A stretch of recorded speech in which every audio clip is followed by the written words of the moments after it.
pas sérieux ça, ce machin. Ça fait plus de 3 ans que ça dure et les gens on fait rien pour le marin pêcheur.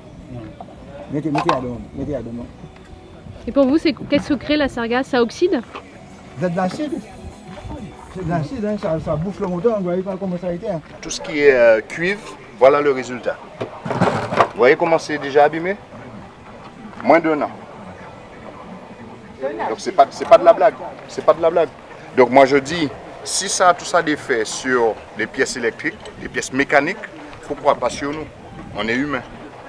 Donc je pense que c'est un problème qu'il faut falloir prendre au sérieux. Les marins pêcheurs de Sainte-Marie ont pris note de l'opération ramassage des sargasses ce vendredi 18 septembre organisée par les conseils départemental et régional. Des engins ont en effet procédé dès 8 h ce matin à l'enlèvement des algues dans le périmètre du port de Sainte-Marie. Mais aujourd'hui, leurs préoccupations concernent surtout leur habitat.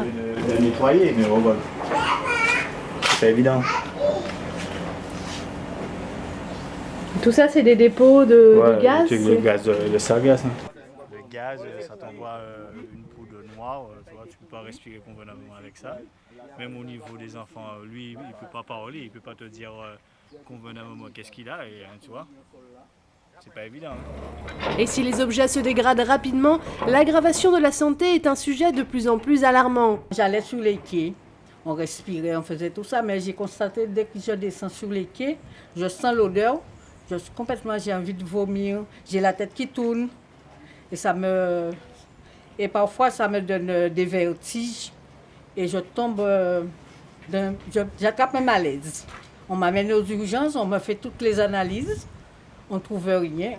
Quand on me dit où j'habite, je dis j'habite à Sainte-Marie, on me dit c'est les sargasses. Et je crois que le gouvernement, à certains moments, quand il s'agit de dire que ça les arrange, de penser, par exemple, je prends un exemple sur la chlordécone, de dire que les pêcheurs ne doivent pas pêcher parce qu'il y a un impact sur la chlordécone, on ne doit pas pêcher pour nuire à la santé des consommateurs. Eh bien, c'est pareil pour la sargasse. Il fallait que le gouvernement puisse prendre en compte qu'il y a des gens qui y vivent et puissent penser à leur santé à ce moment-là.